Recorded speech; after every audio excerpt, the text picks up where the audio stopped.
사전투표율이 급등한 겁니다. 이게 중앙선거관리위원회가 의식조사를 통해 가지고 사전투표에 참여할 수 있는 그런 의향을 가진 사람을 42.7%라고 이렇게 발표한 겁니다. 엄청나게 증가한 겁니다. 이것은 오건호 대표가 중앙선거관리위원회가 이번 선거를 대비해 가지고 롤 용지를 공개 입찰한 것이 80%인 1813만 명보다 더 큰 1813만 명은 선거인 수 기준으로 41% 정도 되는 겁니다. 42.7%가 나온 겁니다. 왜 제가 이 숫자에 주목하는가 하니까 2020년도 4월 10일 4월 15일 총선 이전에 실시됐던 4월 10일 사전투표일 전에 중앙선거관리위원회가 내놓았던 사전투표를 할 의향이 있는 사람이 26.7%인데 사전투표가 끝나자마자 발표한 것이 26.69%였습니다. 그래서 저는 이번 선거에 사전투표율이 선거인수 기준으로 42.7%가 될 가능성이 매우 높다고 보는 겁니다. 이 수치는 어마어마한 수치입니다. 이 수치는 이게 오건호 대표의 추계치입니다. 총선을 기준으로 해가지고 2016년에 12.19%에 불과했던 사전투표율이 2024년도에 42.17%까지 증가할 거로 보는 겁니다. 그 이야기는 사전투표율 발표 사전투표율이 아주 높을 가능성이 높다는 이야기입니다. 그 이야기는 다르게 하면 실제 사전투표를 누구도 국민들이 알 수 없기 때문에 실제로 사전투표장을 찾았던 사람들보다 훨씬 더 많은 수가 발표 사전투표 수에 포함될 가능성이 높다는 겁니다.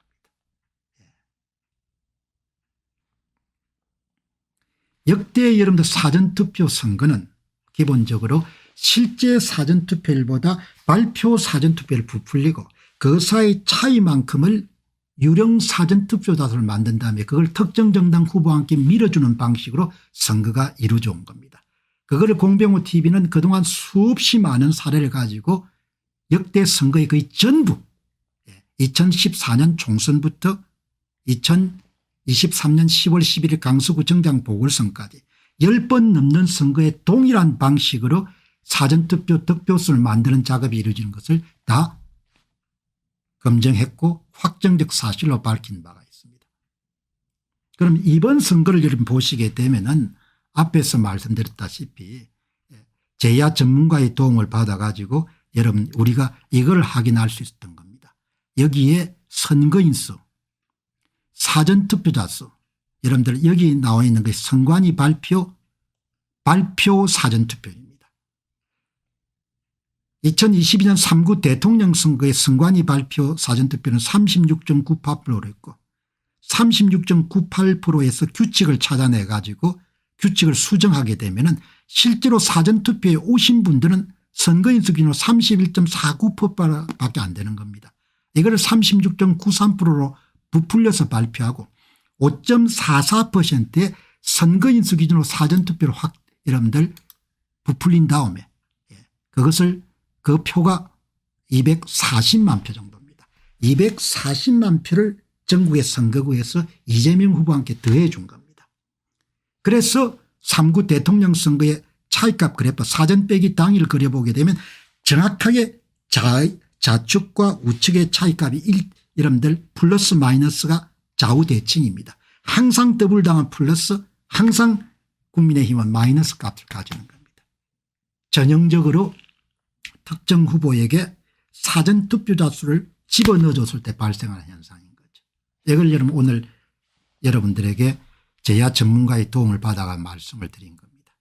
자, 그러면은 그다음에 이제 여러분 우리가 할 수 있는 것은 그러면 이번 4월 10일 총선에서는 어떤 일이 일어날 것인가라는 부분을 한번 추정 확정적 사실이 아닙니다. 이 보시게 되면은 강서구청장 보궐선거 수준으로 사전투표율을 7.6% 부풀리게 되면은 이게 42.70%가 이제 우리가 가정을 하게 되면은 실제 사전투표는 35.10%, 강서구청장 보궐선거로 7.60% 정도 부풀리면은 336만 표 정도를 투입할 수 있는 겁니다. 그럼 개헌 탄핵성이 다 무너뜨릴 수가 있습니다. 그다음 또 한 가지 사실은 2020년도 4.15 총선 수준의 사전투표율을 조작을 하게 되면 6.70%입니다.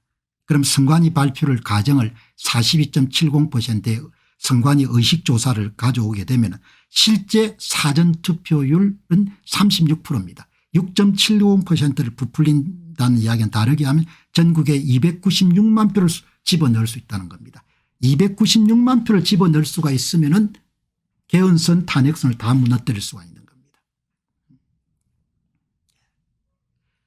이 작업을 제공한 제야 전문가는 최소 5%에서 최대 11% 정도를 자기가 내다보는 수치인데 11%라는 것은 다르게 이야기하면 사전투표율이 현저하게 실제 사전투표율이 현저하게 낮아졌을 때는 그만큼 부풀려야 되는 수치가 많다는 겁니다. 그것이 바로 여긴 겁니다.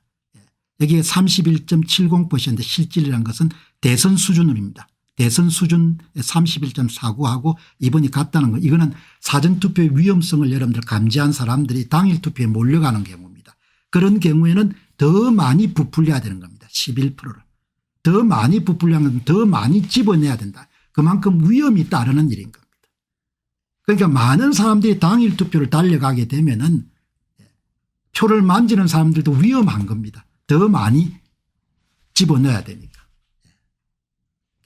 지금 말씀드린 모든 내용들은 확정적 사실이 아니고 가정을 한 겁니다. 왜? 선관위 의식조사가 이번에 선관위 발표가 42.70%가 나올 가능성을 강하게 시사했기 때문에 그것에 맞춰 가지고 시나리오를 한번 씌워본 겁니다.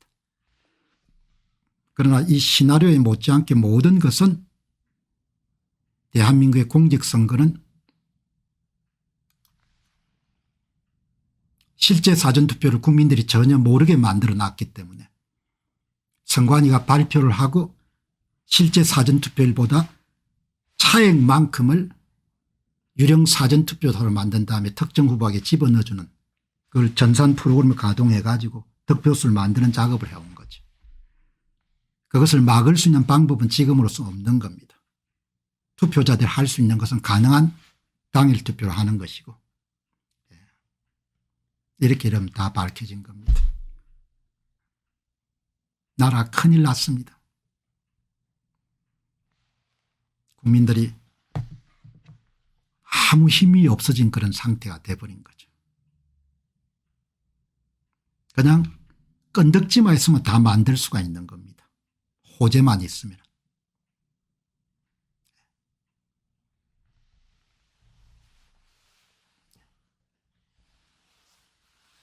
선관위에 도움 주는 말 하지 마세요. 선관위에 도움 주는 말 하고 말고 떠나가지고 이야기한 거 보면 아직도 모르겠습니까? 이미 작업은 다 여러분들 진행이 다 준비가 된 건데 뭐 공병호가 여러분들 선관위에 도움 주는 말 하든 말든 뭐가 사용이 있습니까? 방송을 지금까지 듣고도 그렇게 이해가 안 됩니까? 이게 뭐 내가 도움을 주든 안 주든 그 사람들이 하는 방식을 밝힌 거잖아요. 아니 그 사람들이 이렇게 한다고 이렇게 할 가능성이 높다고 이야기하는데 아니 공 박사가 선관위에 도움을 주죠. 내가 도움을 주든 도움을 주지 않는데 그 사람이 하는 걸 뭐 어떻게 막겠어요.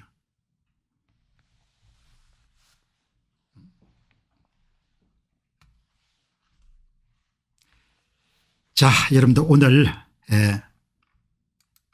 이제 그래도 아주 고맙게도 선관위에 이렇게 42.7% 이렇게 나오니까 이제 진짜 몇 프로 발표하는 거 보죠. 발표 사전투표율. 우린 진짜 사전투표는 아무도 모르니까 발표 사전투표를 선관위가 얼마나 하는지 그것만 보면 대충 42%대 할 가능성이 높은 거죠. 그래서 이렇게 오늘 가정을 해봤습니다. 자 여러분들 오늘 방송 마무리하고 또 내일 새 주제를 가지고 방송하기 이전에